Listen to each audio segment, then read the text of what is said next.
I speak, but I'm invisible to naked eye.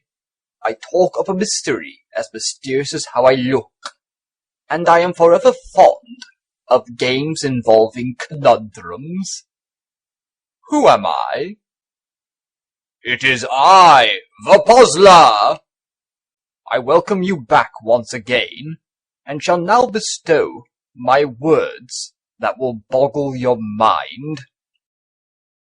It is not ever a meaningless clue, yet it still exists, within an empty area that was made for a large number of inhabitants that are not there. Did somebody say the Neverhood?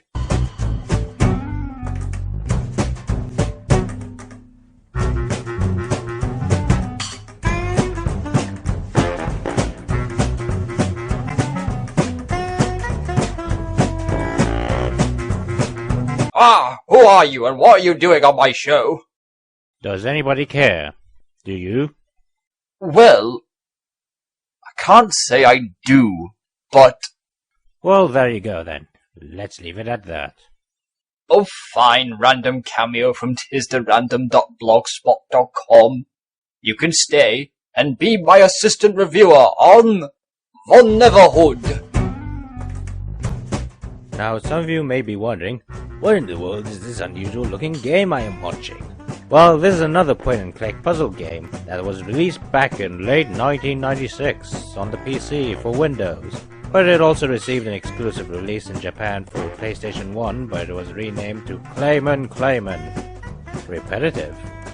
The Neverhood didn't become very popular, as it was released back in a time when puzzle adventure games were starting to decline in gaining the public's interest, which caused this, and many other highly praised puzzle games at the time, to fail becoming noticed.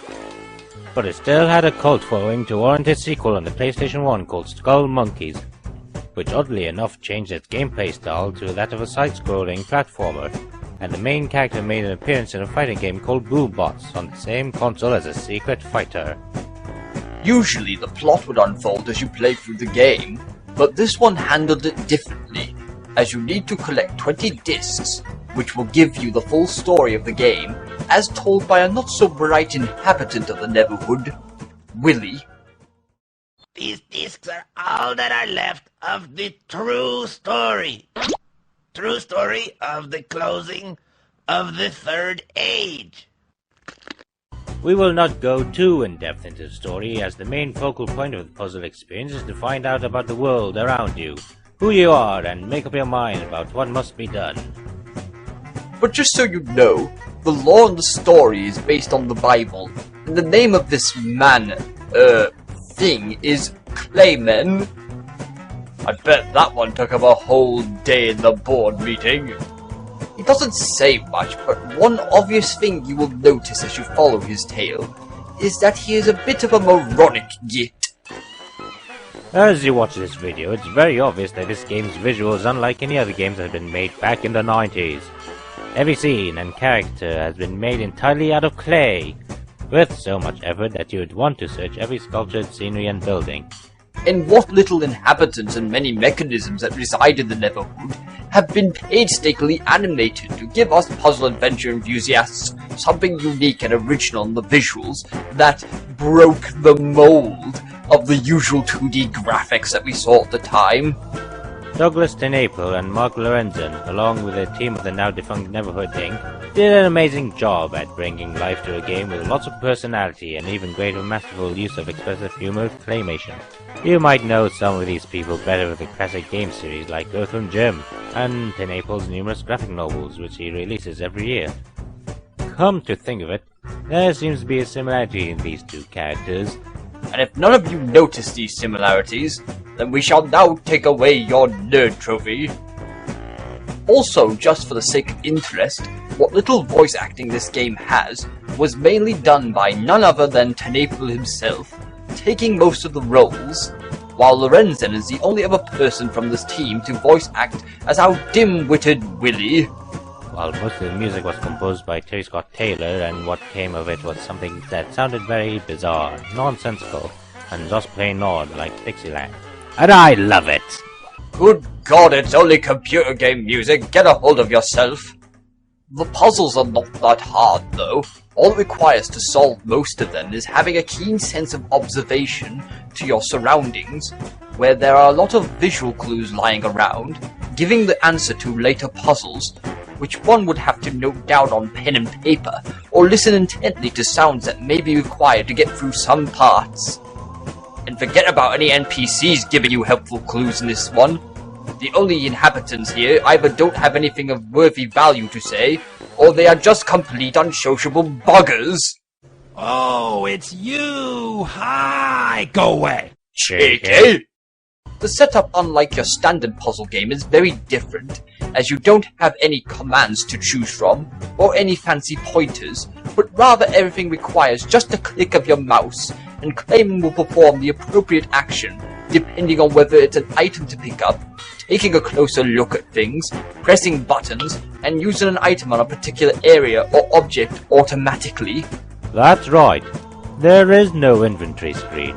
All it requires to do is to have the item on you, and Claymation would do all the rest, by sticking them inside of his chest. Convenient storage space, if you ask me. Which saves you a lot of time, rather than spending most of the game shifting through most of a huge pile of items in the inventory screen. Simple as that. No hassle, no bassle. No hassle, no bassle. Is that even a word? It's a word now. There's a bit of first-person traveling from place to place. You have to direct Claymation to a certain direction from one area to another. Just think of this as an interactive first-person world map to walk around from one place to another. Kind of like a hub world, you see. You can't die in this game, unless you actually go out of your way to choose the bad ending, or if you decide not to take the warnings from the creators seriously.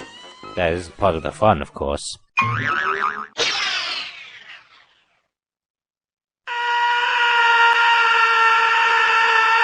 If there was any downside to this puzzling experience, it would have to be that some of the puzzles are really tedious, and one specific area is known for the most tedious of the game.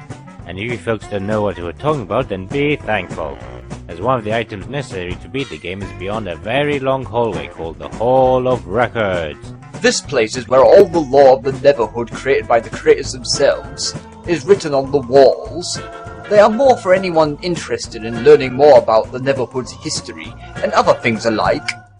The problem is that this entire section is 38 screens long, and Claymation walks as slow as Sonic with bloody concrete shoes. Just look at this!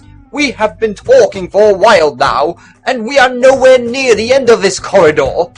It's so long that the designers recommended you take naps in between screens. But if you are willing to look past those small bits of displeasure, then you will find a lot to enjoy about this game. If you keep your eyes open for the visual clues, and make notes of the symbols you find, and any other things, you will get through this game rather quickly. But there is one deceptive puzzle in this game that perplexed us both. When we arrived at a castle, and traveled deep inside to reach a specific room, we had no problems. That is until we found our path cut off by a raised bridge and a set of gate spikes blocking our way from getting any further. The only things that are found in the room are a set of ring switches overhead, along with a strange mouth plant creature organism thingy-majiggy close by. This is a second variation of a simple puzzle from the beginning of the game, but with a twist. One switch lowers the bridge to make path and the other lowers the gate. But with only one Claymation who can't divide himself into more than one man, talk about false advertising in his name, you would think that we would have to use an item, or do something complex with the switches. But no matter what you click on, you will still find yourself unable to get both of them to open the path for you. Believe you me, the answer is very simple, but it's not something that's very obvious. Like us, you would most likely struggle with it for days. So we shall give you the riddle that will bridge the gap between you and this predicament. Think back to the introduction of the first puzzle, as there's one way to get the other side. Just take a drop and you'll cross over the gap. There, this is all we have, but I'm sure you folks can solve this when the time comes.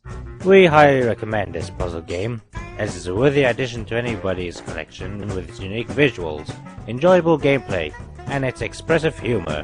And if you are convinced in wanting to get this game, you can find some CDs of it still around online, but be prepared to sell your kidney to the devil for it, as the game is so rare that it's bloody expensive to buy. Unless you're lucky in finding a cheaper copy somewhere, but it's highly unlikely. And if you do find a cheaper copy, give it to me instead. Hey, you're really good at this! Get out of my show!